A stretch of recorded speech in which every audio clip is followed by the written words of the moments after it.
मुंबई पुणे तुला express highway माहीत असेल, आणि तिथे एक मोरबेट धरण आहे. आजही 100 लोकांना डेड घोषित केलंय. आम्ही रात्री 1 वाजता ट्रेक स्टार्ट केला.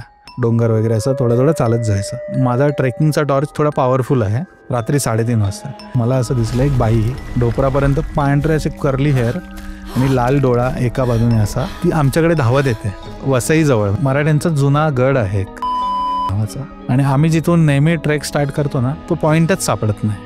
आम्ही रात्री 1 ते सकाळी 5 फिरतोच आहे. 2 बायका, 2 पुरुष, लहान मुलं ताडपत्री टाकून ते गहू किंवा भात झोडत असतील.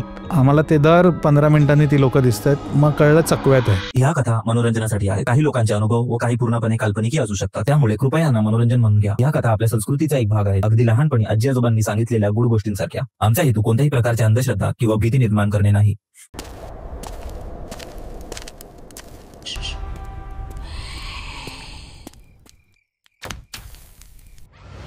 मित्रांनो, आतापर्यंत आपण फक्त स्क्रीनच्या माध्यमातून भेटत होतो, कधी इंस्टाग्रामवर तर कधी यूट्यूबवर, पण आता असं नाही आहे.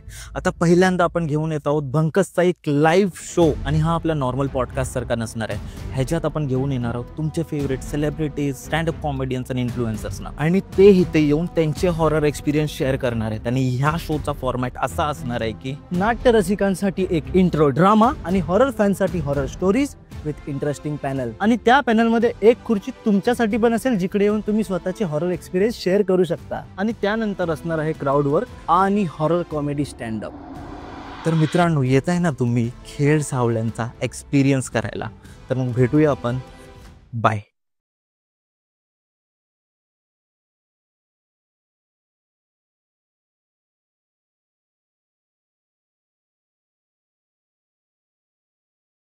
आपल्या शोला फक्त 7 दिवस बाकी आहेत आता, आणि तिकीट्स ऑलमोस्ट सोल्ड आउट व्हायला आले आहेत. त्यामुळे अजिबात चान्स नका गमवू तुमचं बाळपण परत जगण्याचा. जे आजी आजोबांच्या ज्या हॉरर स्टोरीज आपण भावंडांबरोबर करायचो, ते परत अनुभवायला मिळणार आहे. डिस्क्रिप्शनच्या पहिल्या लिंकवर क्लिक करा आणि आता तुमचे तिकीट्स बुक करा, आणि आपण भेटूया शोवर. धमाल येणार आहे. See you guys. Hello hello hello, नमस्कार मित्रांनो, कसे आहात तुम्ही? स्वागत आहे तुमचं भंकसच्या एका नवीन एपिसोडमध्ये. आणि आजचा जरी एपिसोड नवीन असेल तरी आपल्याबरोबर जो आपण लास्ट पॉड केला होता सुबोध बरोबर, त्यावेळी सुबोधनी बऱ्याच गोष्टी सांगितलेल्या. सुबोध एक ट्रॅकर आहे, तो दरवेळी ट्रॅकिंग वगैरे करत असतो. सर्वात आधी सुबोध भाई, तू कसा आहेस? मस्त मस्त, मी मस्त आहे. तू कसा आहेस? तू सांग. मी पण भाई खूप छान आहे भाई. भाई, तू मला एक गोष्ट सांगणार होतास की जे तुझ्या मित्राबरोबर घडलं होतं, ठीक आहे, आणि ते एक आपल्या अरबी समुद्रात होतं. माझा एक मित्र आहे ओंकार नावाचा, त्याने मला ती त्याच्यासोबत त्याच्या फॅमिलीसोबत झालेली घटना सांगितली, रिसेंटच सांगितली. आणि त्याची मुलगी आता नियर बाय 2.5 वर्षांची वगैरे आहे, ठीक आहे. आणि आत्ता हा जून महिना सुरू आहे. आत्तापासून 5-6 महिन्यांपूर्वी, म्हणजे ती 2 वर्षांची असेल, ते लोक पुण्यात राहतात. आणि तो वाईफसोबत आणि मुलीला घेऊन ते लोक कोकणात एका ठिकाणी गेले, आणि वीकडेला गेले. आणि तो बीच होता बाजूला, असं बीचच्या बाजूला त्यांनी होमस्टे केला. आणि होमस्टेवर कसं युजली विकेंडला तू जाशील ना, त्यांच्या घरी ते लोक तुला जेवण वगैरे पण देतात, मिनिमल अमाऊंट जे असते ते. तर तेव्हा काय झालं, ते जे होमस्टेवाले जे ओनर होते ना, ते काय बोलले की आता वीकडे असल्यामुळे जेवण बनवणारे गावी गेलेत. गाव म्हणजे जवळच असतं त्यांचं, ते फक्त विकेंडला येतात. तर तुम्ही आता स्वतःचीच गाडी आहे तुमची, तुम्ही रात्री हॉटेलवर जेवून या. आता तिथे कसं बीचच्या साईडला हॉटेल लांब लांब जरा, आणि जे तिथे थांबलेले ना ते थोडं गावात होतं, असं जंगलातून जाणारा वगैरे असा होता. आता मुलगी 2 वर्षांची, तो आणि वाईफ, ते लोक गेले हॉटेलवर, जेवले 9-9:30ला. आणि रिटर्न येताना ना एक असा पॅच आला की खूप घनदाट जंगल आहे आणि असा थोडा रस्ता बरोबर नाही आहे. तर त्याला असं झालं की झक मारली, आणि मी रिस्क घेतली. बायको आणि मुलगी पण लहान आहे, एवढ्या रात्री मला एवढ्या लांब जायची गरज नव्हती. जर काय झालं आपल्यासोबत तर इथे कोण मदतीला येणार? तसं जर घरात रात्री चल बाबा सोबत आणलेलंच काहीतरी खाल्लं असतं तर चाललं असतं. तो रस्ता असा होता ना त्या हॉटेलवरून, म्हणजे रेस्टॉरंटवरून होमस्टेला जाण्यासाठी, तर तू कारने जातोयस तर तुझ्या राईट हँड साईडला बीच आहे, आणि इमेजिट बीचला लागूनच रस्ता आहे तो थोडासा, त्यामुळे बीचचा आवाज येत राहतो. आणि त्याची वाईफ गाडी चालवत होती 4 व्हीलर, तो बाजूच्या सीटवर बसलेला. तो एक पिक्चर मेमरी, आता तू एक हे कर, म्हणजे असं एक पिच सीन क्रिएट कर. ती लेडी गाडी चालवते, तो बाजूला बसलाय, पाठीमागची सीट रिकामी जिथे मुलगी बसून खेळते त्याचे. ते लोक स्लो चालवतात, त्यामुळे त्या मुलीला अशी धरायची गरज नव्हती. ही मुलगी होती ना ती हिच्याच म्हणजे त्याच्या ड्रायव्हरच्या सीटच्या मागे बसलेली, त्यामुळे ह्याला असं क्रॉस बघितल्यावर दिसत होतं. तर त्याला असं कुठेतरी घुसबम झाले आणि असं थोडं अनइझी वाटायला लागलं ना त्या पॅचला, तर त्याने मुलीकडे बघितलं जस्ट. तर मुलगी त्या ड्रायव्हरच्या मागच्या सीटला असं टेकून बसलेली डोअरला, आणि इथे अपोजिट साईडच्या विंडोमध्ये ती बघत बसली असं. तर त्याने थोडं तिला असं हलवलं हाताने की ती काय हलत नाही आहे, ती अशीच बघत बसली आहे एकटक, की जिने काहीतरी बघितलंय तिने विदाऊट एक्सप्रेशन. ह्याने वाईफला सांगितलं की तू गाडी चालवत राहा, पण मला भीती वाटते आणि ही पण असं हे करते.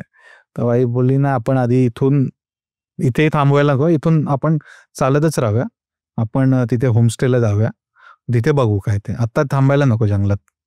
आणि ते होमस्टे पण असेल 2-3 किलोमीटर आलेले ते लोक जवळच. तर हे लोक गेले आणि मग ह्याने वाईफला विचारलं रात्री, तर ती बोलली ना, आता रात्र खूप झाली, आता आपण काही डिस्कस नको करूया, मला काहीतरी सांगायचं आहे, पण मी सकाळी सांगते. तर हा भाई म्हणजे रात्रभर टेन्शनमध्ये काय झालं आणि असं, म्हणजे त्याला तेच स्वतः रिग्रेट होत होतं, मी उगाच गेलो एवढ्या रात्री आणि नव्हतं जायला पाहिजे. मित्र असतो तर आपण बिंदास फिरतो, पण वाईफ आणि लहान मुलगी आणि असं फॅमिली.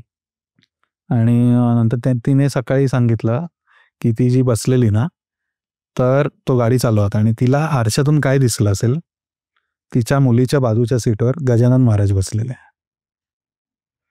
आणि गजानन महाराजांचं तू जर ते बघितलं असेल ना, तर ते असे बसलेले असं म्हणजे असं, आणि शाल असते एका अंगावर. तर त्या अवतारात तिला ते दिसले.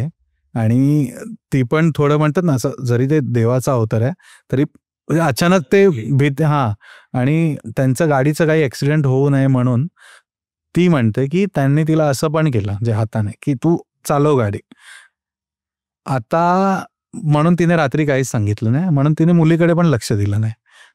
तो बोलला ना, मुलगी एकटक बघते कुठेतरी तसं. आणि नंतर मग हा काय म्हणतो मला की चल ठीक आहे, मानलं तिला दिसलंय, तिचा भ्रम असू शकतो किंवा मग ती गजानन महाराजांची भक्त आहे मोठी, त्यामुळे पण तिला दिसलं असेल. पण तो बोलतो त्या मुलीचं काय, मग शांत कशी झालेली आणि ती एकटक का बघत होती, आणि तिला पण ते दिसले ना, आय थिंक त्या मिरर मध्ये दिसले, मोठा मिरर असतो ना त्याच्यातून दिसले. लहान मुलांना ती एनर्जी पण लवकर जाणवते ना, कारण ते एकदम पवित्र असतात. त्या सगळ्या भीती पण वाटत नसेल, हो, कारण आपण म्हणतो ना लहान मुलं देवाचा अवतार असतात, सो त्यांच्यासाठी ती गोष्ट कॉमन असू शकते. सो अशा ही पॉझिटिव्ह गोष्टी आहेत. आता ते जर दिसलं असेल तर आमचं असं डिस्कशन झालं, तर मी असा विचार केला, मग ते का दिसले तिथे, असंही असू शकतं. तू जसं मगाशी म्हटलं मला, त्यांचा काहीतरी टाइम खराब असेल तिथे म्हणून ते मदतीला आले असतील.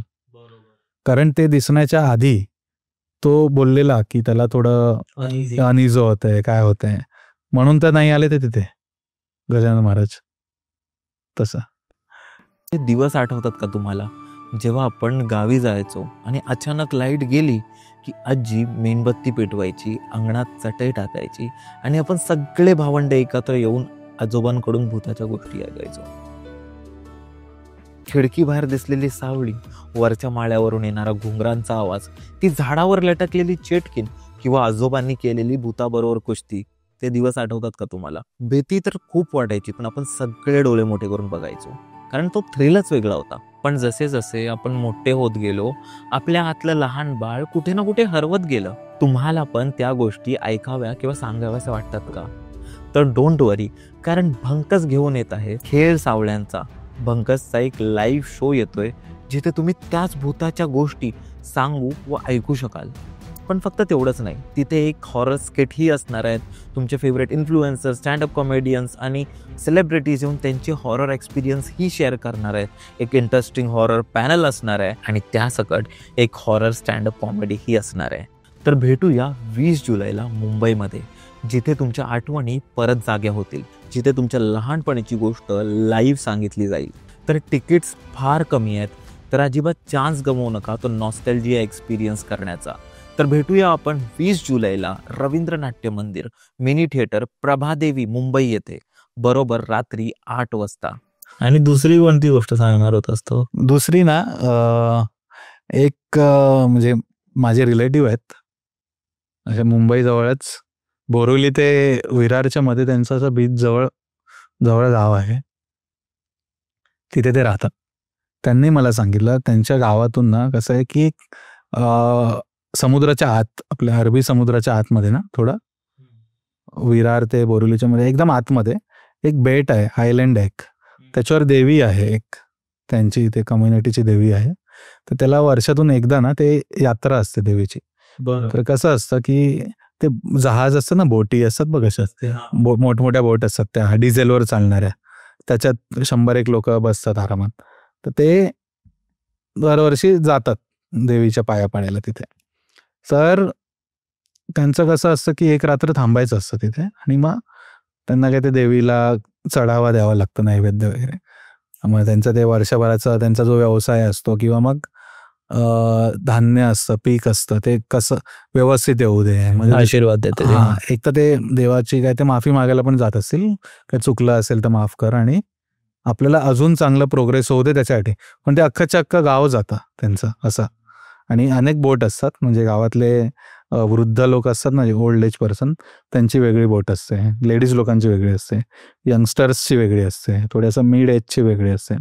एन्जॉय करत करत जातात ते. एक दिवशी ते गेले, म्हणजे त्यांनी मला स्टोरी सांगितली माझ्या रिलेटिव्हने. एक दिवशी ते गेले समुद्रात, त्या बेटावर गेले, देवीच्या पाया वगैरे पडल्या, आणि रिटर्न येताना त्यांना असं म्हणजे म्हणतात ना, ते समुद्रात स्टॉर्म, थोडासा तुफान टाईप, म्हणजे ते आलेलं, म्हणजे असं सायक्लोन टाईप येतं ना ते. आणि त्या काळामध्ये गव्हर्नमेंटने पण अनाऊन्स केलेलं तसं की हे करू नका, जास्त रिस्क घेऊ नका. येस, म्हणून त्यांनी काय केलं, त्या देवळातले जे पुजारी आहेत ना, त्यांना कौल लावला. म्हणजे देवीला कौल लावणं म्हणजे कसं असतं, आपण देवीची जी मूर्ती असते ना त्याच्याकडे तर मागतो काहीतरी, की हे यस आन्सर असेल तर मे बी उजव्या हातातलं फुल तुझं पाड, किंवा तुझा आन्सर नो असेल तर डाव्या हातातलं पाड, त्याच्यावरून आम्ही अज्युम करू. तर त्यांनी विचारलं की हे जाणं योग्य आहे का परत आज, की आम्ही थांबू देवळात आज. तर ते देवीने नो केलं, म्हणजे नाही, तो कौल जो लावलेला ना तो नाही म्हणून आला कौल. मग बाकीच्यांनी म्हटलं की ठीक आहे, देवी सांगते की आपण इथे आजची रात्र घालवूया, सकाळपर्यंत सगळं व्यवस्थित, सकाळी जावा. पण यंगस्टर्स जे होते ते मस्ती, 20 ते 30 एज वगैरे असं ते असतील, आता मला आकडा माहीत नाही एक्झॅक्ट किती, ते ना आम्ही आमचं जातो एन्जॉय करत करत, आम्हाला पोहता पण येतं समुद्रात, सो एवढा काही प्रॉब्लेम नाही. आणि हे रात्रीचं वगैरे निघाले तिथून, आणि सकाळी मग बाकीच्या बोटी गावात आल्या ना इतरांच्या, तेव्हा असं कळलं ह्यांची बोट आलीच नाहीये गावात किनाऱ्याला.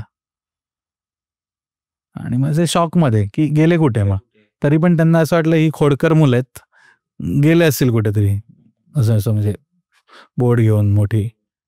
आणि नंतर असं कळलं की जे ती बोट बुडाली आहे, पलटी झाली त्या सायक्लॉनमध्ये, आणि ते लोक जे आहेत ना ते त्यांच्या बऱ्याच लोकांच्या डेड बॉडी पण सापडत नाहीत, तरुण मुलं. हां. परत मग त्यांनी त्या देवीला कौल लावला, त्या पुजाऱ्यांशी बोलले, आणि मग नंतर असं झालं की त्या पुजाऱ्यांनी त्यांना सजेस्ट केला की नाही सापडत आहे, आणि आत्ता चान्सेस कमी आहे जिवंत असण्याचे, कारण 1-2 दिवस पण होऊन गेलेले. आता ते गावातले एकत्रच सगळी लोक गेली, म्हणजे यंग पिढी जी होती बऱ्यापैकी एकत्र गेले. तर त्यांनी असं ठरवलं की ह्यांचं जे 12वा-13वा करतात ना, ते गावातल्या देवळात किंवा कुठे एका ठिकाणी सगळ्यांचं एकत्रच करूया, सगळ्यांचं एकत्रच करा, त्यांच्या त्या पंडित जे असतात त्यांनी सांगितलं. आणि तेव्हा जेव्हा त्यांचं 12वा की 13वा एकत्र विधी केला ना, ते गावातली जेव्हा लहान मुलं वगैरे होती ना, त्यांच्या अंगात ती मुलं आली जी डेथ झालेली ना, पण त्रास नाही दिला कोणी, ते जस्ट कम्युनिकेट करायला आलेलं आहे.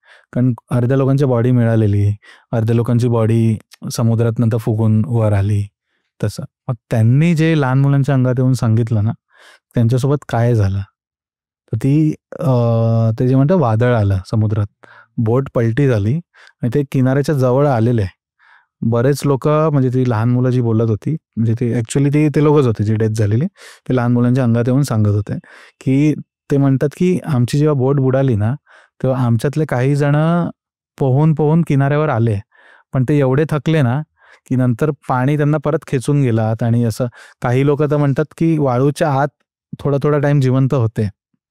आणि आता तू बघ, तो आपण एक असं लोटा किंवा आंघोळीचा मग असतो ना, तो असं उलटा पाण्यात बुडव, तो आतमध्ये हवा असते त्याच्या. तो बोलतो आमची बोट तशी झालेली. बोलतो बोट जरी रात्रभर पलटी होती ना तरी आतमध्ये आम्ही होतो जिवंत, आणि आम्ही खूप प्रयत्न केले, कोणतरी वाचवायला येईल. शेवटी आम्हाला दम तोडावा लागला. त्यांचं कसं असतं ना, हे देवीला वगैरे जातात ना जेव्हा, तर ते एन्जॉय करत जातात. बेंजो वाजवणार, डान्स करणार, म्हणजे असं फुल एन्जॉय असतो गावचं, म्हणजे जत्रा टाईपच असते. आणि नंतर मग ते मुलांनी सत्य घटना सांगितली, असं असं आमच्यासोबत झालंय.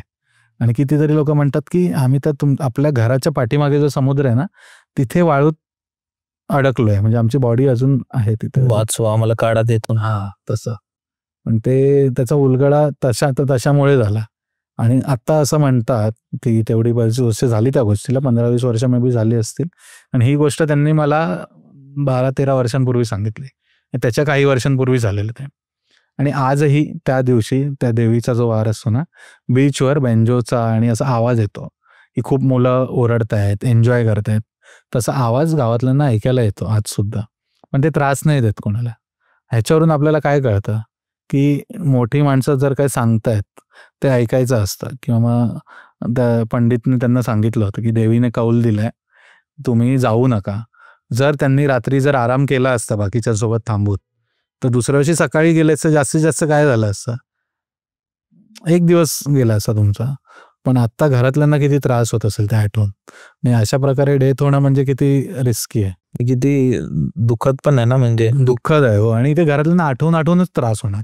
नॅचरल डेथ होते ना कोणाची, कोण आजाराने गेला किंवा मग जे काय ते त्याचं नशीब होतं. हा. आणि मग घरातले पण थोडे अवेअर असतात की नाही बाबा आजारी होता बिचारा गेला. पण हे असं अचानक सडन बॉडी न सापडणं, आणि सो ते आजही आहे असं म्हणतात की ते कोणाला त्रास देत नाहीत, पण त्यांचा प्रेझेन्स आहे तिथे, जाणवतं लोकांना. मला अजून एक तुला गोष्ट विचारायची आहे भाई, ती म्हणजे तू बोलत होतास की मोरबे डॅमची आहे, तर ती काय भाई? ती स्टोरी सांगतो.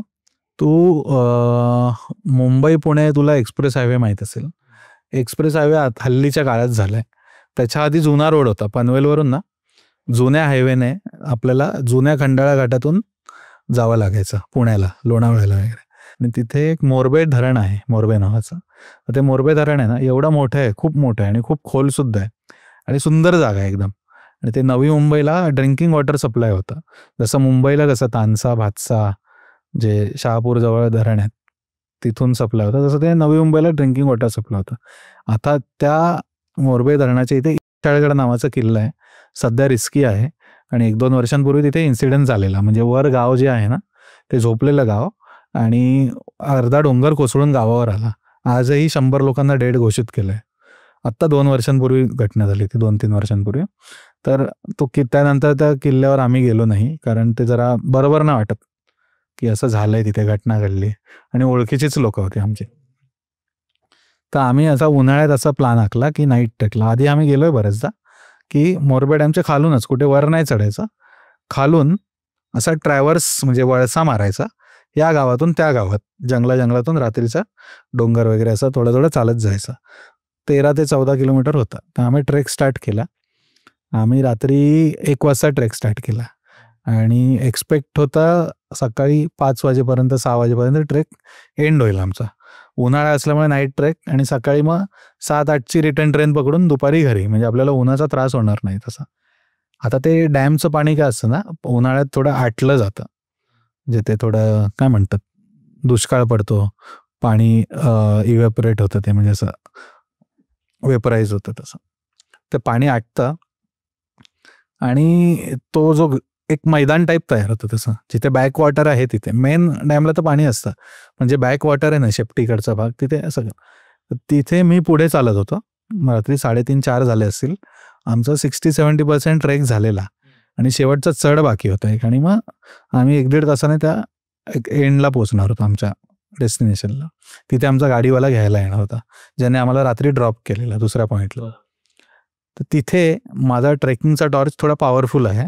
मी फ्रंटला होतो आणि माझा को लीडर होता सोबत आणि तो मागे होता. आणि मध्ये आम्ही 11-12 जणांचा ग्रुप होता, असं म्हणजे एक्झॅक्ट आकडा माहीत नाही.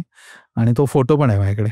त्या ग्राउंडवर 50 फुटाच्या अंतरावर मला असं दिसलं एक बाई, पांढरी साडी घातली आणि असं पूर्ण केस डोपरापर्यंत पांढरे असे कर्ली हेअर आणि लाल डोळा एका बाजूने असा. ती आमच्याकडे धावत येते रात्री 3:30 वाजता. आणि मी काही रिएक्ट होण्याच्या आतच मी थंड पडलो आणि मागून येणाऱ्यांना सांगितलं ती टॉर्च फिरवा सगळ्यांनी आहे. आणि ते अचानक असं मला वाटलं थांबल्यासारखं झालं तिकडे ते. आणि या पोझिशनमध्ये आम्हाला बघतोय म्हणजे इथे एवढं केस दिसत आहेत खाली, हा डोळा असा बाहेर आणि हे पूर्ण केस खाली सोडलेत. आणि टॉर्च जसं मी ब्राईट अजून एक मोड ऑन केला ना तर ते खूप विचित्र वाटलं, म्हणजे असं चमकायला लागलं ते व्हाईट. आणि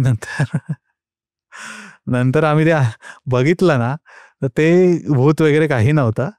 एक जसं मी म्हटलं पाणी आटलेलं, आता लोक फिशिंग कुठून करणार, मग एक ना पांढऱ्या खोडाचं म्हणजे पांढऱ्या रंगाचं झाड असतं, मला नाव नाही माहित त्याचं, ते झाड तुटलेलं आणि त्या झाडावर त्यांनी फिशिंग नेट टाकून ठेवलेलं. पण ते एवढं भारी डेंजर वाटत होतं ना, विचित्र. मी फोटो पाठवतो तुला, तू फोटो टाकतो, कोणालाही वाटेल कोणतरी बाई उभी आणि धावत येते. आणि ते पुढचा 1 तास आमचा थोडा बोलतात ना कॉमेडी हॉरर टाईप सीन होता तो. पण अशा टायमाला पण बघ ना, आपल्याला असं नाही की जे गोष्ट दिसतं ते भूतच असते, असंही असू शकतं, आपला भ्रम आहे तो. खूपदा हेच होतं ना, म्हणजे मला वाटतं मोस्ट ऑफ टाइमला तेच होतं की जेव्हा आपण रात्रीचं कुठे जातो जंगलात गावात जे, तर ते आपल्या डोक्यात ऑलरेडी चालू असतं. आणि लोक बोलतात ना खूपदा ही होतं म्हणजे की आपण बोलतो ना की मी गावी गेलेलो आणि रात्रीच्या अचानक विचित्र आवाज यायला लागले.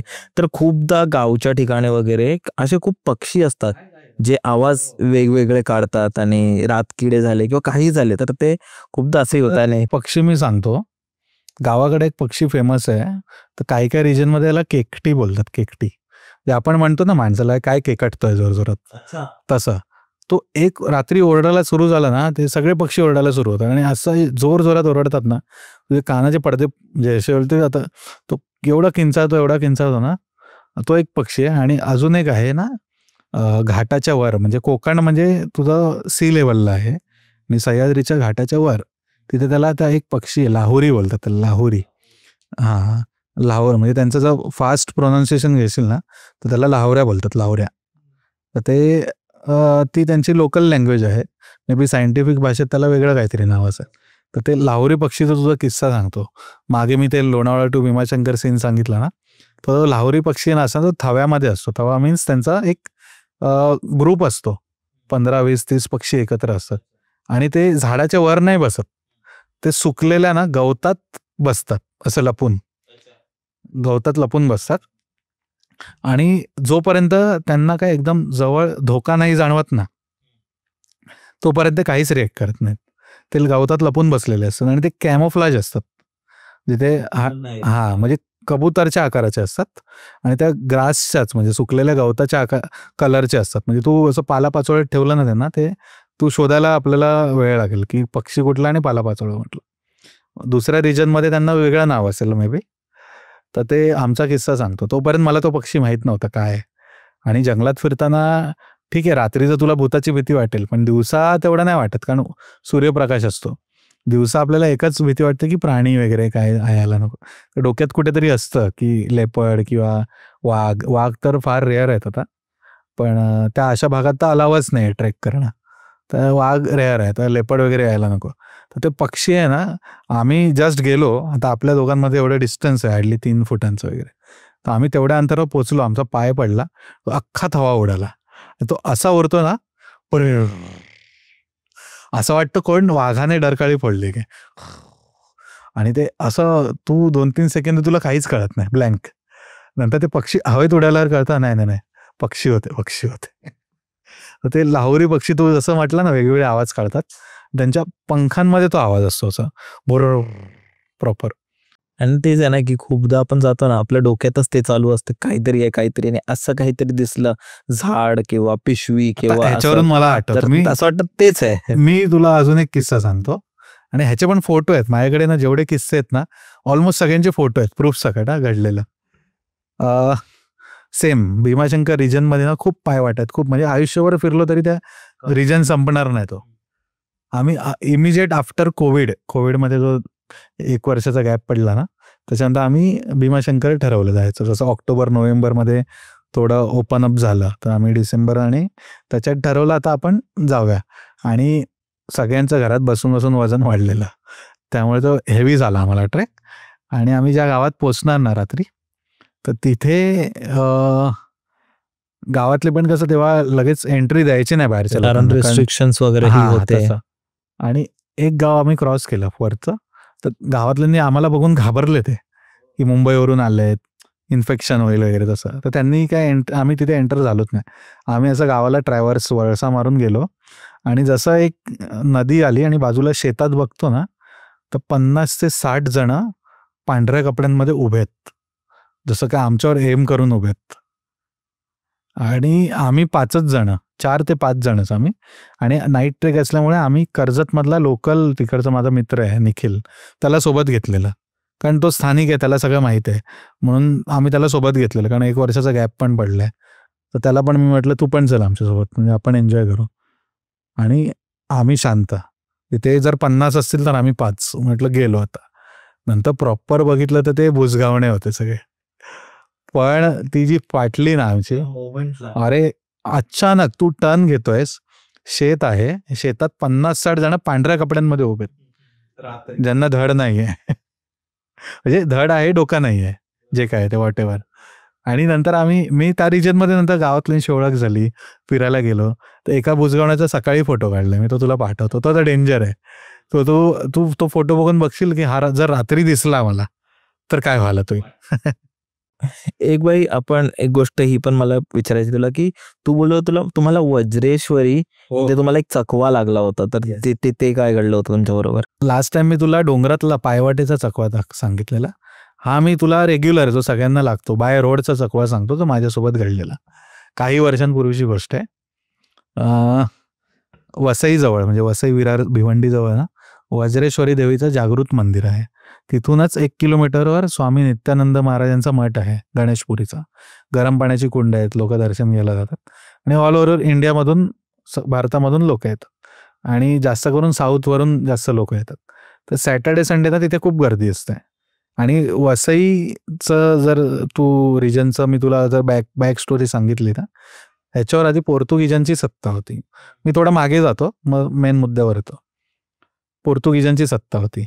आणि पोर्तुगीज म्हणजे खूप, म्हणजे म्हणतात ना, असं पॉवरफुल त्यांची कम्युनिटी होती. असं म्हणजे ब्रिटिशांना पण ते हरवतील असं ते त्यांची पॉवरफुल कम्युनिटी. पण ह्यांना माहीत नव्हते यांच्यापेक्षा पॉवरफुल मराठे आहेत. आणि मी क्लिअर करतो, आजच्या काळात मराठा ही फक्त एक जातीपुरतं बघितलं जातं. पण छत्रपती शिवाजी महाराजांच्या काळात मराठे मीन्स महाराष्ट्रात राहणारा मराठी माणूस. मग तुमचं कास्ट कुठलीही असेल, काही असेल, तुम्ही स्वराज्यात आहात, तुम्ही मराठी आहात, तसं. मग ते मी थोडं एक सुचलं म्हणून मी सांगितलं इन जनरल. नाही तर आजकाल लोक उगाच कास्टवरून भांडत बसतात आपापसात, त्याला काही अर्थ नाहीये. तर मुद्द्यावर येतो. तर त्या पोर्तुगीजांना माहीत नव्हतं की जरी छत्रपती संभाजी महाराज नाही आहेत, किंवा त्यांच्या आधी शिवाजी महाराजांचं निधन झालं, मग त्याच्यानंतर संभाजी महाराजांनी राज्य केलं, नंतर राजाराम महाराज छत्रपती झाले. पण नंतर छत्रपती संभाजी महाराजांचं जेव्हा निधनानंतर, बलिदानानंतर बरीच वर्ष गेली, नंतर बाजीराव पेशवे हे, किंवा मग छत्रपती संभाजी महाराजांचा मुलगा शाहू महाराज. जसं तू बाजीराव मस्तानी मूवी बघितलाय, त्याच्यात जे महेश मांजरेकर दाखवलेत बघ, ते शाहू महाराज, ते छत्रपती संभाजी महाराजांचे पुत्र. ते बराच काळ मुघलांच्या कैदेत होते. आणि बाजीरावांचा भाऊ चिमाजी अप्पा, तू नाव ऐकलं असेल. तर चिमाजी अप्पांनी मोहीम धाडली वसईचा किल्ला जिंकायची. आणि वसईचा किल्ला त्यांनी सहजासहजी जिंकणं कठीण होतं, कारण हा आहे फ्लॅट आहे, जमिनीवर आहे. मी थोडं हिस्टोरिक सांगतोय, थोडं म्हणजे त्या सीनवर मी एंडला येतो, पण लोकांना थोडं ही बॅकग्राऊंड स्टोरी माहीत असली तर बरं पडेल. आणि ह्याचा थोडा भीमाशंकरचा पण रिलेटेबल आहे, मी सांगतो. आणि ती मोहीम आखली की आता जायचं मुंबईत म्हणजे वसई, आणि पोर्तुगीजांचा नायनाट करायचा आणि सगळं जिंकून घ्यायचं. आता त्यांना घोडे वगैरे एवढं घेऊन, हजारो लोक घेऊन यायला खूप महिने लागणार होते पुण्यावरून आणि वॉट एव्हर ऑल ओव्हर महाराष्ट्रामधून. ते येता येता जी जागृत मंदिरं होती ना, तिथे ते म्हणतात ना, एक गाराणं नाही म्हणताय ना आपण, हिंदीमध्ये म्हणतो ना मन्नत, किंवा मग आपण मराठीत त्याला काय म्हणतो, एक नवस मागत आले ते, की आम्हाला यश दे आणि आम्हाला जसं यश मिळेल आम्ही तुझं मंदिराचं जीर्णोद्धार करू, तुझं मंदिर नव्याने आम्ही आमच्या खर्चाने बांधू चांगल्या तसं त्यांनी वसई हायवे जवळचे वज्रेश्वरीचं मंदिर आहे भिवंडीजवळ, त्या वज्रेश्वरी देवीला साकडं घातलं की तू आम्हाला यश दे आणि मी तुझा मंदिराचा जीर्णोद्धार करेन. आणि त्यांना एवढं पॉवर आली की त्यांच्या मराठ्यांच्या टीमने, म्हणजे आपल्या मराठ्यांच्या सैन्याने पोर्तुगीजांचा सळो की पळो सोडून नायनाट केलं त्यांना. म्हणजे ते असं ते असेल ना की पोर्तुगीजांना कायमचं हटवणारं युद्ध होतं ते, म्हणजे आजपर्यंत कोणी करू शकलं नव्हतं, मराठ्यांनी केलं ते.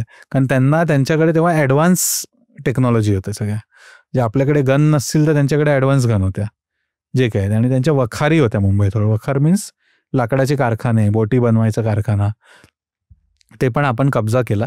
नंतर ते पेशवा बाजीरावांचे जे भाऊ होते चिमाजी अप्पा, त्यांनी वसईचं मंदिर, वज्रेश्वरीचं मंदिर बांधलं तिथे आणि प्रॉपर. तर तिकडची स्टोरी सांगतो. तर त्या वज्रेश्वरी देवळाच्या पाठीमागे एक डोंगर आहे आणि त्या डोंगरावर मराठ्यांचा जुना गड आहे एक, गुमतारा नावाचा. ते कोणाला माहीत नाही, घोटवाडचा किल्ला पण म्हणतात.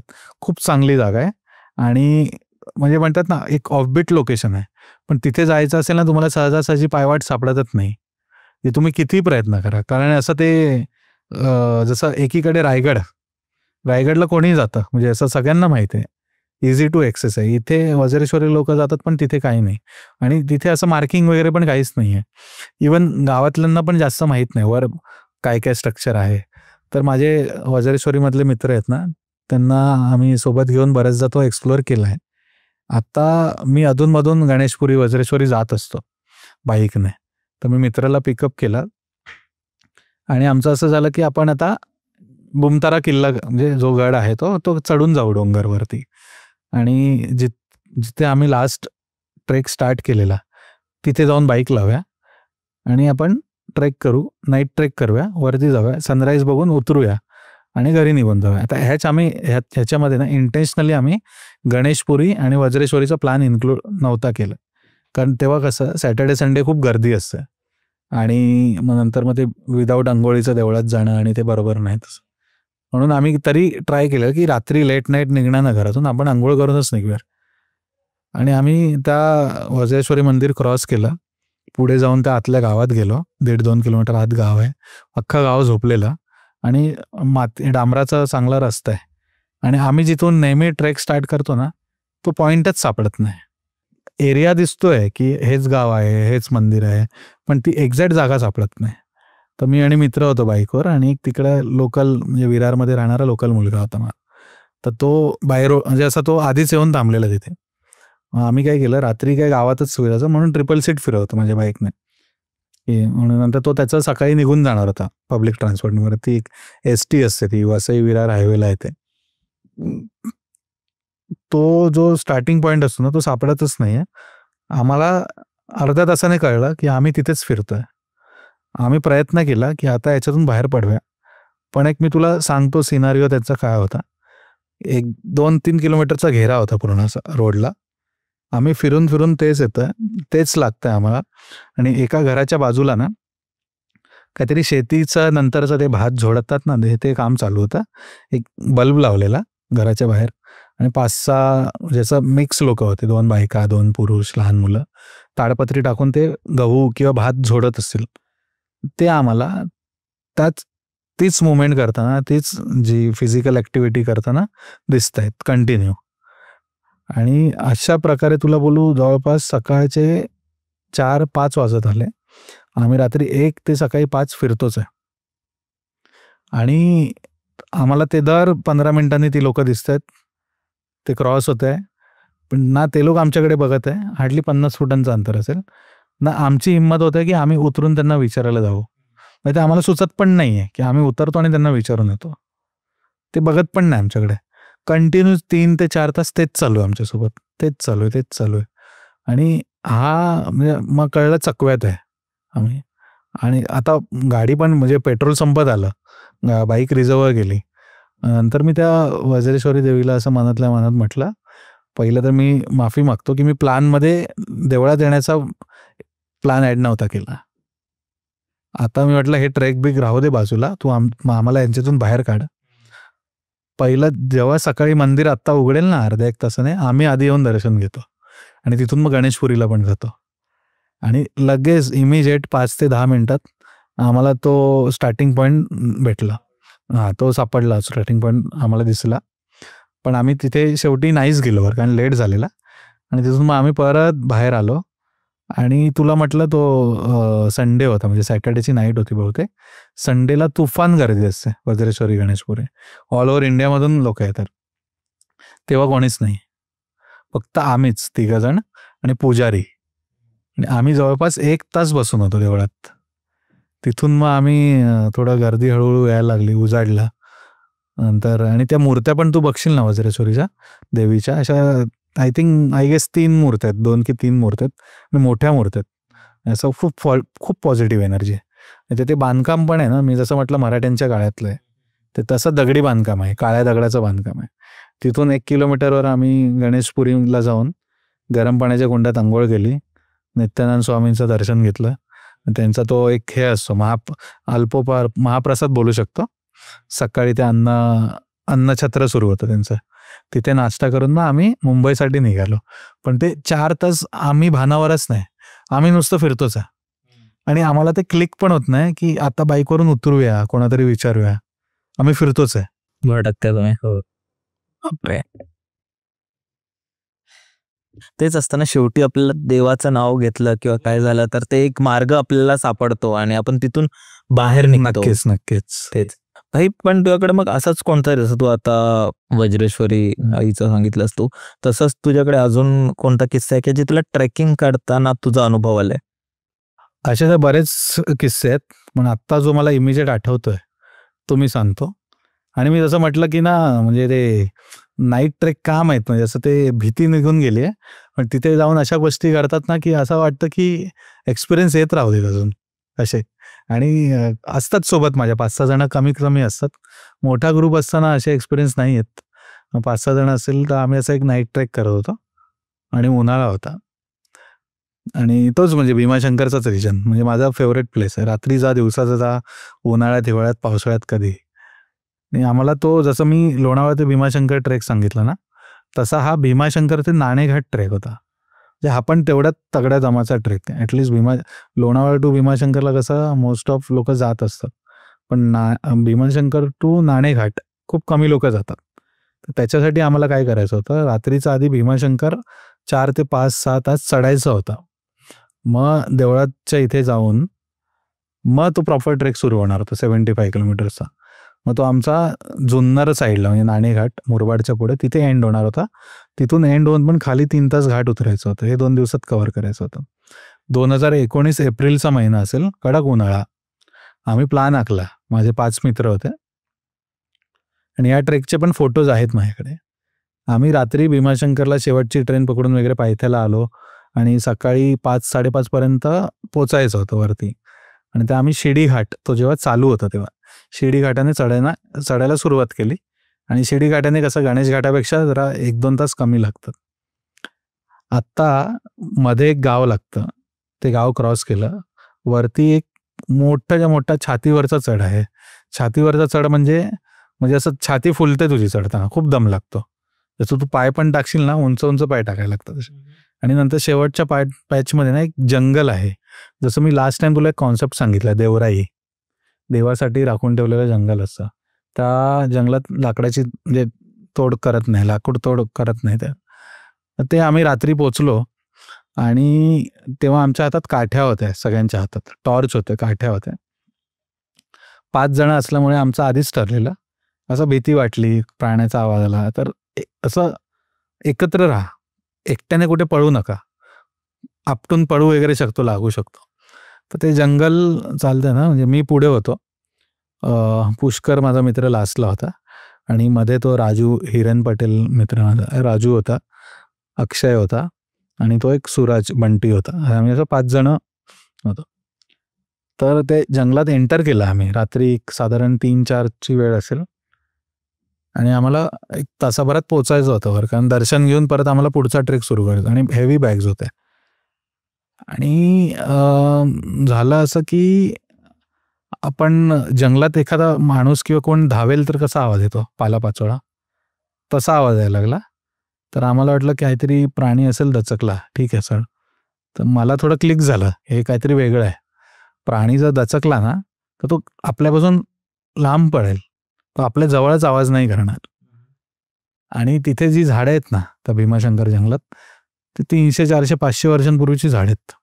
मोठमोठी झाड आहेत, खूप म्हणजे तुझी मान दुखेल वर उभं राहून, असे एवढी झाड आहेत.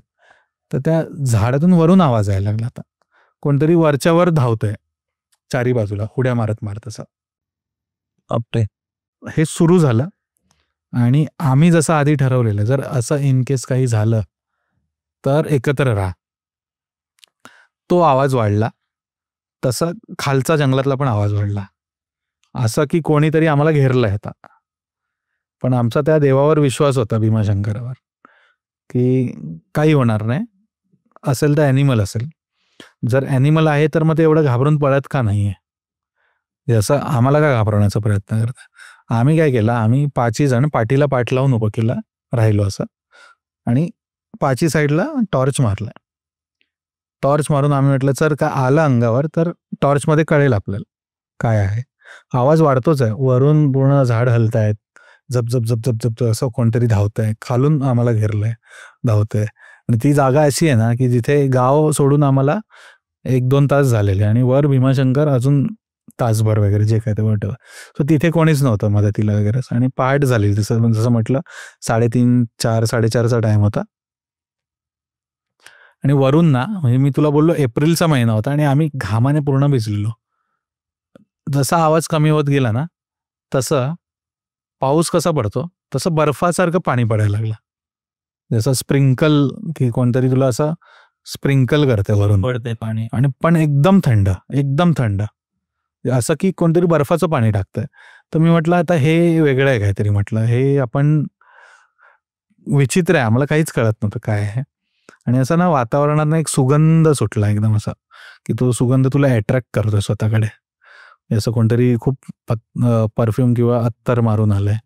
आणि आम्हाला काहीच कळत नाही, आणि आम्ही पण ना त्याच्यात बोलतो ना मग्न होतो असं. नंतर मला क्लिक झालं की आपण आता असं थोडं देवाला गाराणं घातलं पाहिजे.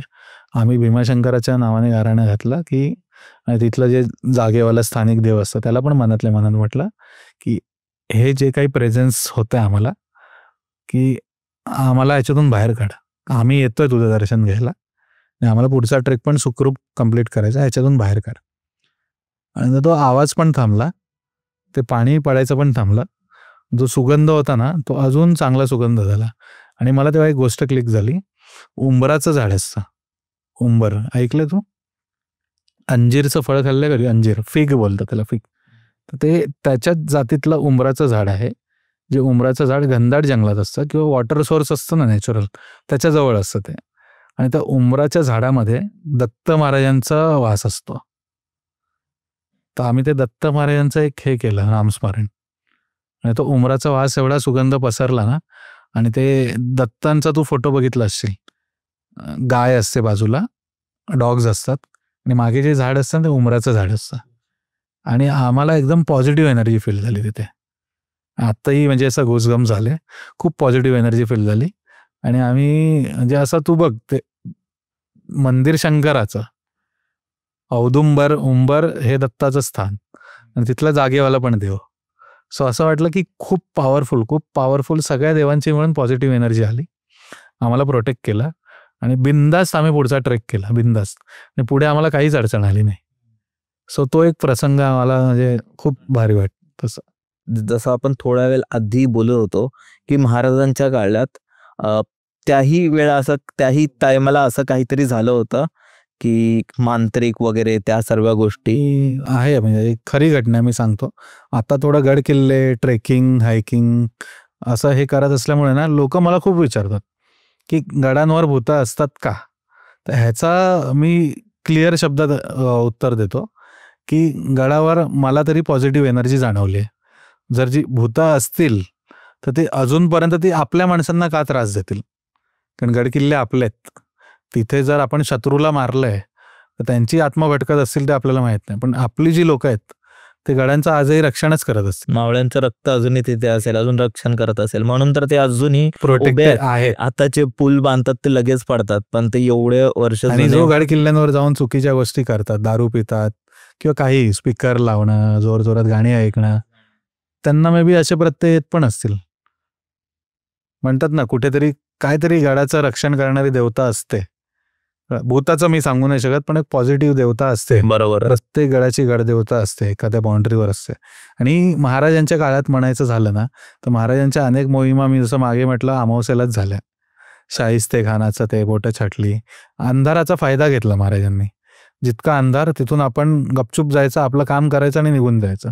शत्रूला थांगपत्ता पण लागतं कामा नये, की राजे कधी येऊन गेले आणि कधी तसं.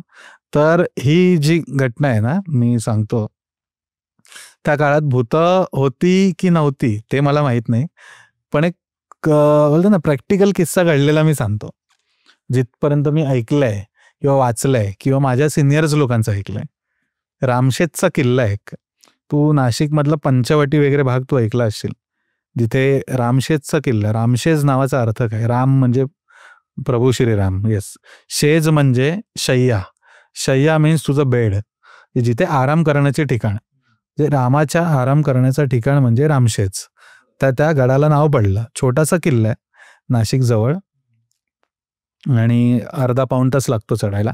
आजही वर गुहा आहे मोठी, जिथे असं मानलं जातं श्रीराम, लक्ष्मण आणि सीता त्यांचा वनवास त्यांनी सुरू केला अयोध्येतून टुवर्ड्स साऊथ. तर त्या मधल्या काळामध्ये काही काळ ते त्या किल्ल्यावर थांबलेले. जसं पंचवटीला तू जाशील, जसं सीतेचं बरंच तिथे आहे. सीतेची गुहा आहे नाशिक शहरात, काळाराम मंदिर आहे. तर तसं ते रामशेज किल्ल्यावर आजही मूर्ती आहे. आणि तसा हनुमान मी एकाच ठिकाणी बघितलाय, जो राम लक्ष्मण सीता आहे आणि हनुमान असा मांडीवर बसून पाया पडतो त्यांच्या, तसं सेवक. तर तो किल्ला जेव्हा मराठ्यांच्या ताब्यात होता छत्रपती संभाजी महाराजांच्या काळात, छोटासा किल्ला आहे. म्हणजे तुला वरचा किल्ल्याचा घेरा असेल 1/2 किलोमीटर, थोडासा लांब आहे असा. आता आपण म्हणू शकतो बेड कसा लांब असतो, रुंद कमी, विड्थ कमी असते आणि लांब जास्त असं. आणि अर्धा तासाचा चढ आहे, अर्धा पाऊण तासाचा. आणि आसपास त्याचं पूर्ण ग्राउंड आहे, मोठं ग्राउंड आहे. आता मुघलांच्या सैन्याने पूर्ण चारी बाजूला घेरलं. आता तो किल्ला औरंगजेबाने जिंकायला पाठवला सरदाराला. त्याने हा निवडला रामशेज आपण करूया, आणि ते हिंदूंचं म्हणजे खूप मान्यता आहे, प्रभू श्रीराम थांबलेले तिकडे आणि असं सगळं. तर आम्ही हा किल्ला घेतो, 2 दिवसात घेतो आणि परत येतो. तर तो वेढा घातला त्यांनी, फेन्सिंग केलं चारी बाजूने. आणि त्यांचे हजारो लोक होते, लाखाच्या भरात लोक असतील. आणि आपले मोजून 500 ते 600 गडाच्या वर मावळे. आणि आपलं कसं असायचं की गडाच्या वर कधी अटॅक होऊ शकतो खाली, त्यामुळे एक वर्षभर पुरेल एवढा धान्यसाठा वर असायचा सगळं. म्हणजे तुझं पाण्याचा तो वॉटर सोर्स आजही किल्ल्यांवर असतो. जे छत्रपती शिवाजी महाराजांनी जी सोय करून ठेवली ना, तेव्हा आज एक वेळ तुला बेस विलेजला पाणी नाही मिळणार, पायथ्याच्या गावात पाणी नाही मिळणार, पण गडाच्या वरून पाईपलाईन टाकून पाणी आणलेलं असतं. असे कितीतरी उदाहरण आहेत. बरेच गडांवरून गावात पाणी नाही, पण वरून महाराजांनी सोय केली आहे. आता ते आर्टिफिशियल पाईप लावून टाकींमधून पाणी काढतात. आणि कसं केलं माहिती आहे, ते म्हणजे रामशेज किल्ल्याचंच मी सांगतो, सगळ्या किल्ल्यांवर तसंच आहे. जे किल्ले महाराजांनी बांधले, जे डिगिंग केली ना आत, जे पाण्याच्या टाक्या बांधल्या, त्यातून तो दगड बाहेर काढला ना, तो दगड वापरून इतर काय म्हणू स्ट्रक्चर बनवले. म्हणजे तुला एक एक दगड खालून उचलून आणावा नाही लागला, कळलं ना. जे मोठमोठे तलाव खोदले, टाक्या खोदले, त्यातून जो दगड बाहेर काढला त्यालाच शेप देऊन फेन्सिंग बनवली, त्याचंच आतमध्ये काहीतरी बिल्डिंग स्ट्रक्चर बनवलं. सो युटिलाइज केलं. ॲडव्हान्स लेवल होते आपले महाराज, कळलं. आणि ते कदाचित अजून 10 वर्ष जगले असते ना, तर आपण आत्ता ज्या स्टेजला आहोत ना, आपण अजून अमेरिकेपेक्षा पुढे असतो टेक्नॉलॉजीच्या बाबतीत. महाराजांनी तेव्हाच त्यांचं डोकं वापरून काय काय युटिलाइज, म्हणजे काय काय गोष्टी नाविन्यपूर्ण केल्या असत्या. ठीक आहे, पण ते आपलं दुर्दैव नाही, महाराज तसं झालं, दुर्दैव होतं आपलं. तर मी मुद्द्यावर येतो. मुघलांनी घेरलं, 1 महिना झाला, 2 वर्ष, 2 महिने झाले, अनेक महिने झाले. हे काही किल्ला जिंकूच नाही शकत आहे. कारण मराठे काय करायचे, हे वर किल्ला चढायला सुरुवात झाली ना, ती जी दगडी आहेत ना, दगडी त्यांनी जमा करून ठेवली, दगडी टाकायचे वरून. आणि एक एक एवढा दगड टाकला ना तो 100 लोकांना घेऊन जायचा खाली. एक जण पडला तो पडत तसं. तर मग आणि ते त्याला पत्रव्यवहार चालायचे तेव्हा किंवा त्यांची खबरी. मग ते औरंगजेबापर्यंत माहिती पोचायची. अजूनपर्यंत जिंकला नाही, असं काय म्हणजे काय होतंय प्रॉब्लेम. मग अजून सैन्य पाठव. मग तो दुसरा सरदार बदलला, तो पाठवला, तरी जिंकत नाही. शेवटी त्यांनी काय ठरवलं की आपण तोफा लावूया. तोफ सेट केलं त्यांनी. 2-3 दिवस जागून, रात्र जागून ना तोफ सेट केलं चारी बाजूने किल्ल्याच्या. आणि ते एवढ्या पॉवरफुल तोफ होत्या ना मुघलांच्या, कारण ते कसं ना त्यांना डोंगरात लढाई करण्याची सवय नव्हती मुघलांना. कारण दिल्ली वगैरे तो सपाट एरिया पण, आणि आपल्या इथे सह्याद्री. सपाट एरियात जर आपण त्यांच्याबरोबर लढलो तर आपण हरणार हे माहीत होतं. कारण आपण जर 10 जण असू तर ते लोक 1000 होते, रेशिओ बघायला जाशील तर. त्यामुळे ह्यांना असं माउंटनमध्ये घेऊनच कुठेतरी चोकअप करून मारावं लागणार तसं. तर मराठ्यांनी काय केलं, त्यांना माहिती आहे मुघल आता 2-3 दिवस जागलेत आणि आता हे मांस मटण खाऊन रात्रीचं ताणून देणार एकदम. हे गेले, रात्री उतरले गपचूप चोरवाटेंनी, सगळ्या तोफा निकामी केल्या खेळे ठोकून.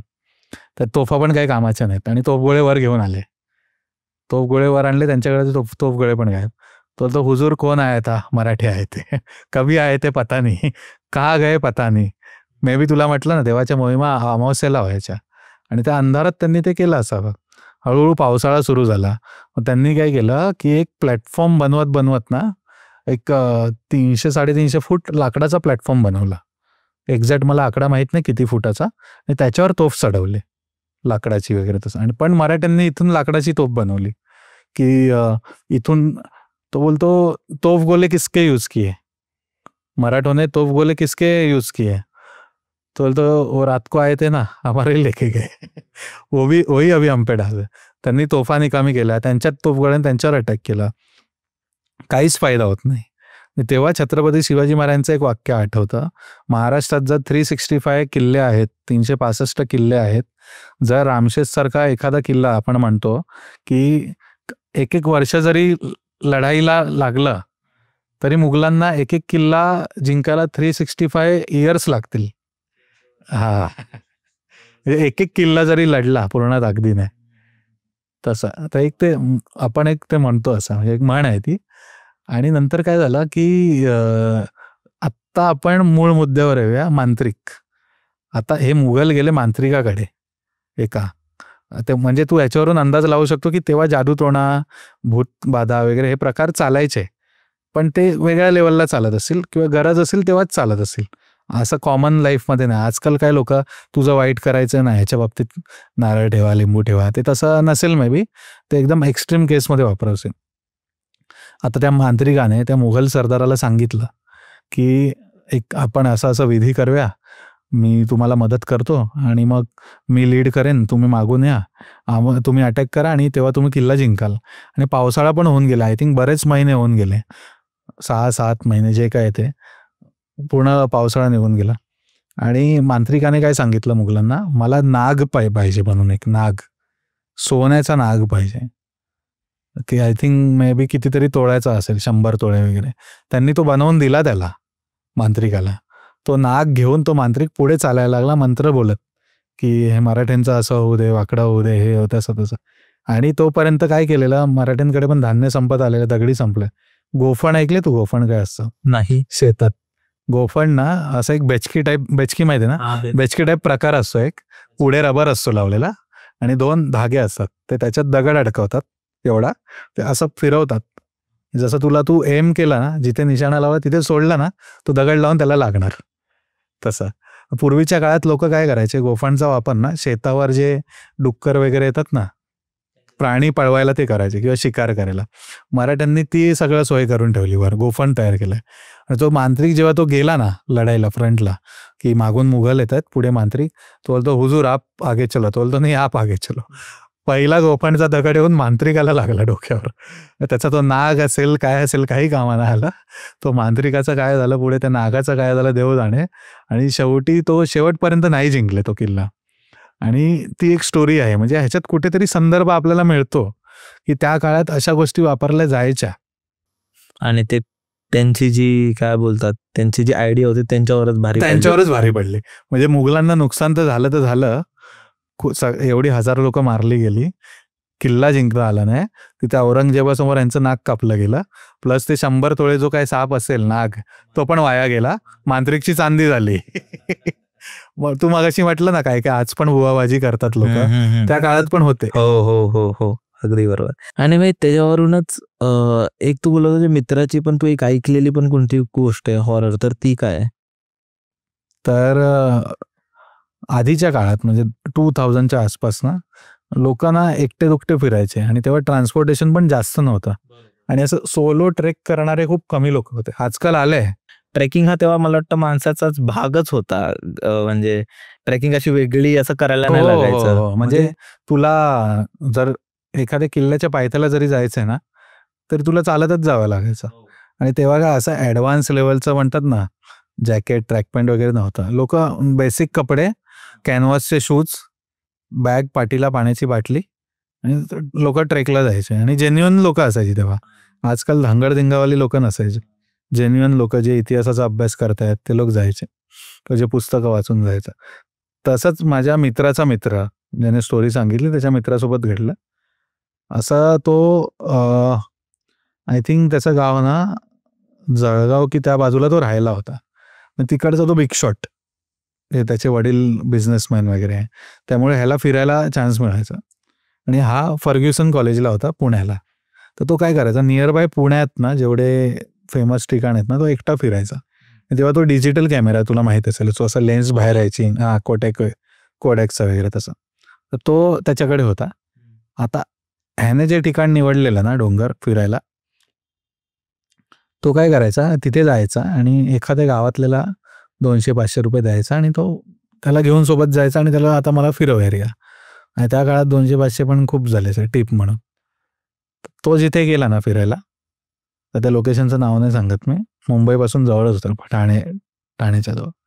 तर तिथे गावात ऑलरेडी ना पंचनामा सुरू होता पोलिसांचा आणि ती कॉशनवाली ती पट्टी लावलेली असते माहिती अशी फेन्सिंग येल्लो ब्लॅक कलरची, ती लावून ठेवलेली, ह्याच्या पलीकडे कोणी जायचं नाही. का तर त्या डोंगराच्या वर मर्डर झालंय एक. सो डोंगराला आता फेन्सिंग पोलिसांनी केले, पंचनामा सुरू. पण ह्याने काय सांगितलं गावातल्याला की मी आता जळगाववरून आलोय एवढं ड्राईव्ह करत, सो मी बघितल्याशिवाय जाणार नाही, तू एक काम कर, तू माझ्यासोबत चल, आपण पलीकडच्या गावात जाऊया आणि तिथून ट्रेक करूया. मी वरचे हिस्टॉरिकल मॉन्युमेंट्स बघतो, फोटो बिटो काढेन आणि मग माझ्या लिस्टमध्ये हा पण एक जो काय प्लेस आहे तो ॲड होईल आणि मी निघतो इथं. तर तो गावातलं बोललं ठीक आहे आपण त्या बाजूने जाऊ. ते गेले, वर सगळं झालं आणि वरच्या मेन प्लेसला एक डेड बॉडी थोडी जळलेल्या अवस्थेत वगैरे, आणि असं म्हणतात नाही तिला कोणी जाळून चाकूने खूप असे मारले भोसकून, ती डेड बॉडी पडलेली. ह्यांना ती दिसली, कळा, यांनी मग लांबूनच त्या फोटो काढला, म्हणजे त्याने डॉक्युमेंटेशनसाठी फोटो काढला आणि ते सगळं एरिया फिरले ते लोक आणि रिटर्न आले. त्याने गावात परत त्याला ड्रॉप केलं आणि तो निघून गेला घरी. तोपर्यंत पोलिसांचं बेसुलेलंच सुरू होतं, वरती गेले नव्हते, ती बॉडी आयडेंटिफाय पण होत नव्हती असं त्याने मला सांगितलं. आता एक घरी गेले आणि आधीच्या काळात कसं तेव्हा म्हणजे 2000 वगैरे त्यांचं, मी म्हटलं तिथे तो बिग शॉट होता त्यामुळे त्यांचा बंगला होता आणि त्याचा जो बेड होता ना तो असा बेड होता ना की त्याला 4 पाय होते लाकडाचा वुडन, पण आतमध्ये स्टोरेज नव्हतं, आत पोकळ होतं खाली. कळलं ना की खाट कशी असते, कळलं की आत तू असं सामान ठेवू शकतो ढकलून. तर त्याला ना रात्रीचा दुसऱ्या दिवशी झोपेत असताना असं बेडच्या खालून, आता हा बेड ना असं फिल झालं, बेडच्या आतून कोणतरी मारताय खालून आतमध्ये ओपन होतं सगळं, त्याला फिल झालं. तो झोपेतून उठला, त्याने टॉर्च म्हणजे काय वॉटेवर टॉर्च असेल नसेल, त्याने खाली बघितलं ना त्याला तीच वरची डेड बॉडी खाली दिसली त्याला. आता हा त्याचा भ्रम असू शकतो, ठीक आहे. आता तो एकटा झोपणारा मुलगा, तेव्हा तो कॉलेजचा, मी जसं म्हटलं फर्ग्युसन कॉलेजला होता, तो कॉलेजमधला मॅच्युअर मुलगा, तो खाली गेला, खाली झोपला जाऊन. मग सकाळी वडिलांनी विचारलं का झोपला असं, मग तो बोलला की त्याला घरी माहित नाही की हा असा एकटा जाऊन आलाय, तो खोटं बोलून गेलेला जे काय ते. आणि कॉलेजमध्येच असताना त्याच्याकडे आय थिंक लास्ट इयरला असेल तेव्हाच 4 व्हीलर वगैरे वडिलांची होती त्याच्यात, तोच घेऊन तो फिरायचा. आणि मग त्याने सांगितलं वर थोडं मला सफोकेशन झालं म्हणून तो त्रास झाला. आता 1-2 दिवस गेले तर ह्याला ते सारखं फील व्हायला लागलं की कोणतरी आहे, कोणतरी आहे. एकदा काय झालं की त्या कॉलेजला सुट्टी पडली वगैरे आणि तो तसं म्हणजे तोच पिरियड होता, सुट्टीचा पिरियड होता. हा अंघोळ वगैरे करून आला आणि ह्याने कपाट ओपन केलं, कबड ओपन केला आणि सेम बॉडी अंगावर पडली. आता तो पण त्याचा भास असू शकतो. मी असं म्हणत नाही ती खरोखर असेल, तेवढं आपल्यामध्ये ते पॉसिबल नाही आहे. किंवा तो हिप्नोटाईज झाला असेल. त्याने जेव्हा ते त्या डोंगरावर बघितलं तीच जळलेली बॉडी, सडलेली बॉडी त्याला दिसत कधी असेल. त्याला बाथरूममध्ये अंघोळ करताना त्याच्या अंगावर पडली ती बॉडी. आता त्याने ठरवलं आता हे प्रमाणाच्या बाहेर जात आहे, आता हे सांगितलं पाहिजे. तो तापाने फणफणायला लागला. डॉक्टर पण म्हणतात रिपोर्ट सगळे चांगलेत. तसं त्यांच्या फॅमिली सर्कलमध्ये ते ज्योतिष वगैरे असतात ना, तर गुरु वगैरे तसं. वडिलांनी त्यांना फोन केला, ते आले घरी. त्यांनी घरात उंबरठ्यातून एक पाय आत टाकला आणि त्यांनी परत पाय मागे घेतला. त्याला हा इथे इथे गेलेला, तिथून तो सोबत घेऊन आलाय त्याला, बस. आणि मग त्यांना वडिलांना तेव्हा कळलं की हा असा असा गेलेला आणि तो सगळा प्रकार झालाय त्याच्यासोबत. मे बी त्याने त्याचा फोटो नसता काढला किंवा समजा पंचनामा सुरू आहे तर ते सगळं पोलिसांचा आदेश झुगारून तो वर गेला नसता तर मे बी हा त्रास झाला नसता त्याला. तर ते नंतर खूप वर्ष लागलं त्याला ते सगळं त्याच्यातून बाहेर पडायला, काढायला त्याच्यातून तसं. तर ही लेटेस्ट मित्राने स्टोरी सांगितलेली मला. आणि कधी घडलेलं त्याबरोबर? हे मी म्हटलं ना नियर बाय 2004-2000 त्या आसपास. आणि अजूनही त्याला थोडा थोडा त्रास होतो असं काही? आता थोडं म्हणजे त्याला आठवतं ते म्हणजे, पण असं त्याच्यातून तो बाहेर पडलाय. कारण त्याचं शिक्षण वगैरे चांगलं झालं असल्यामुळे तो त्या गोष्टीत अडकून नाही पडला. तो खूप पण ते त्याला असं मोठ्या- बऱ्याच काळापर्यंत असं वर्ष 1.5 वर्ष त्याच्यातून त्याला बाहेर पडावं लागलं. कारण आधी तो विश्वास नाही ठेवायचा. आणि मी जसं सांगितलं की ते खाली त्याला बेडच्या खाली दिसली, बेडमधून पडली, ते त्याच्यासाठी खरं असू शकतं. पण आपल्या पॉईंट ऑफ व्ह्यूने आपण काय म्हणणार, हे कसं पॉसिबल आहे, बॉडी घरात कशी होऊ शकते. ते त्याला भास होत होते, त्याला ते रिअल वाटत होतं. पण ते हे किती डेंजर आहे. तू जर विचार कर, एखाद्या सोबत घडतंय. आता तू इथे एकटा बसलाय, तू मागे वळून बघतो इथे कोणतरी बॉडी उभी आहे. सो किती डेंजर असू शकतं ते. आणि भले ते तुमचा एक भास असेल पण त्या टायमाला ते घडतंय ना. तुमच्यासाठी तर ते खरं आहे ना.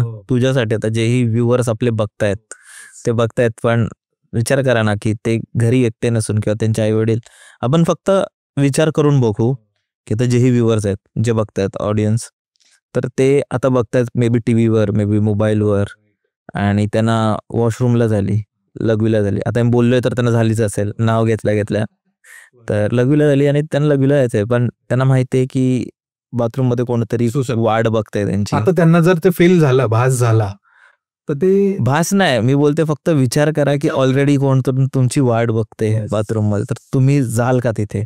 किंवा तुमच्या बेडच्या बाजूला कोणतरी झोपलंय, जे टोकावून बघताय तुम्हाला, तुम्हाला वाटतंय कोणतरी आहे, किंवा तुम्ही कपाटाचा दरवाजा उघडला आणि कोणतरी पडलं तुमच्या अंगावर, तर किती डेंजर असू शकतं. आणि हे एक्सपिरियन्सेस कोणतरी सांगतंय आपल्याला. ते हा आपण ते विचार करूनच आपली एवढं घाबरतोय आपण, तर ते प्रत्यक्षात घडलं तर खूप काय होऊ शकतं. आणि आता असं आपण बघायला गेलो ना तर नसेलही खरं, पण आता खूप आजार पण असतात, मानसिक आजार, जसं ते स्केझोफेनिया वगैरे झालं, जिथे आपल्याला सावल्या दिसतात, आपल्याबरोबर कोण बोलतंय असं वाटतं, तर ते मनसोपचार तज्ज्ञ वगैरे त्यांचं ते काम आहे. पण मला वाटतं राईट हे गोष्टी झाल्या किंवा काय झालं तर उपचार ते खूप महत्वाचं असतं. पण ते खरोखर काय आहे आणि काय नाही ते देवालाच आता ते माहिती. माझ्या मित्राने जेव्हा स्टोरी सांगितली ना, आमचं असंही डिस्कशन झालं की मी पण त्याला क्रॉस क्वेश्चन केलंय. ठीक आहे, मी बिलीव्ह करतो, पण एखादी अशी बॉडी दिसणं, बॉडी पडणं, ते नेक्स्ट लेवल. मग तो पण तेच म्हटलं, हे भ्रम असू शकतं. किंवा मग त्याने जो समजा तो ऑब्व्हियसली त्याने जो कॅमेऱ्यातून फोटो त्याने खूप वेळा बघितला असेल, तो किंवा ज्याने ते मग ते प्रत्यक्ष जे बघितलं तेच किंवा त्याला तो आता घरी वारंवार आला, ते स्क्रोल करता करता करता, किंवा त्याने जर ते कॉम्प्युटरमध्ये फोटो टाकले असतील, कॉम्प्युटरमध्ये टाकले असतील वगैरे, तर त्याने खूप वेळा ते त्याने बघितलं असेल, सारखा 1-2 दिवस तो बघत राहिला असेल, त्यामुळे त्याच्या ते डोक्यात फिट झालं असेल. किंवा खरोखरी असू त्याच्या मागे शकतं. लागला असेल. किंवा मग तो जसं म्हणाला की तो आधी बिलीव्ह नाही करायचा, मग त्याला बिलीव्ह होण्यासाठी त्याने प्रेझेन्स दाखवला असेल. असतात अशा गोष्टी, तर आपण नाही अंदाज लावू शकत काय असतं. बरोबर भाई. भाई थँक्यू सो मच. खूप मजा आली पॉडकास्ट रेकॉर्ड करून. हा एपिसोड खूप भारी होता आणि थँक्यू सो मच भाई. आणि इथे आलास, तुझे शेअर केलंस, तुला कसं वाटलं? मस्त मस्त वाटलं. एक्सपिरियन्स शेअर करायला खूप आवडतं मला. ट्रेकवर तर मी असं कधी टाइम निघून जातो कळत नाही, आणि असं आपल्या बंकसच्या मार्फत आपल्याला ऑडियन्स समोर आपला एक्सपिरियन्स शेअर करण्याची संधी मिळते, मजा येते. आणि जेवढ्या नॅचरल गोष्टी नॅचरल पद्धतीने बायहार्ट न करता सांगता येतील तेवढा मी प्रयत्न करत असतो नॅचरल फ्लो मध्ये. आणि ज्याही तू गोष्टी सांगितल्यास आणि जे तुझा अनुभव सांगितले ते ऐकून मला असं वाटतं की मी तुला किती वर्षांपासून ओळखतो आणि खूप मजा येते भाई ऐकायला. आणि नक्कीच आपण ट्रॅकवर ही काहीतरी रेकॉर्ड करू किंवा काहीतरी नक्की शूट आता करू, थोडा काहीतरी पावसाळा प्लॅन झाला करू ना, भाई. मग तुझा हे सेटअप घेऊन आपण एकदा. येस नक्कीच भाई. तुम्हाला तसं बघायला जर आवडणार असेल तर नक्की कमेंट करून सांगा. तुम्ही सुबोधलाही फॉलो करू शकता. ते सगळे इंस्टाग्राम हँडल्स, यूट्यूब वगैरे डिस्क्रिप्शन मध्ये असेल. आणि तुम्ही आपल्याला स्पॉटीफायवर ऐकू शकता. व्हिडिओला लाईक करा, चॅनलला सबस्क्राईब करा. आणि तुमच्याकडे असे अनुभव असतील तर डिस्क्रिप्शनच्या पहिल्या लाईनमध्ये गुगल फॉर्मची लिंक असेल ती नक्की भरा. आपण नक्कीच एक सोबत पॉडकास्ट करू आणि आपण भेटू दुसऱ्या एका एपिसोडमध्ये. बाय, काळजी घ्या. थँक्यू भाई.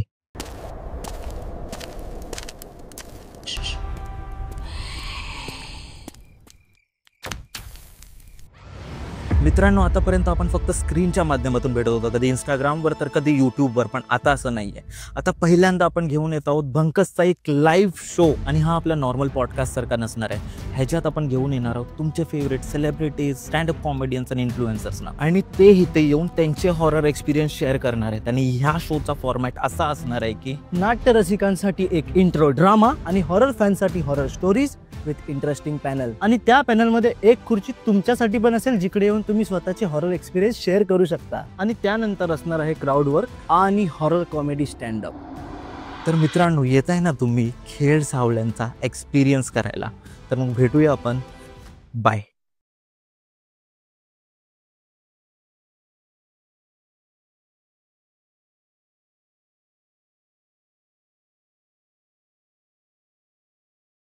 आपल्या शोला फक्त 7 दिवस बाकी आहेत आता, आणि तिकीट्स ऑलमोस्ट सोल्ड आउट व्हायला आले आहेत. त्यामुळे अजिबात चान्स नका गमवू तुमचं बाळपण परत जगण्याचा. जे आजी आजोबांच्या ज्या हॉरर स्टोरीज आपण भावंडांबरोबर करायचो ते परत अनुभवायला मिळणार आहे. डिस्क्रिप्शनच्या पहिल्या लिंकवर क्लिक करा आणि आता तुमचे तिकीट्स बुक करा. आणि आपण भेटूया शोवर. धमाल येणार आहे. See you guys.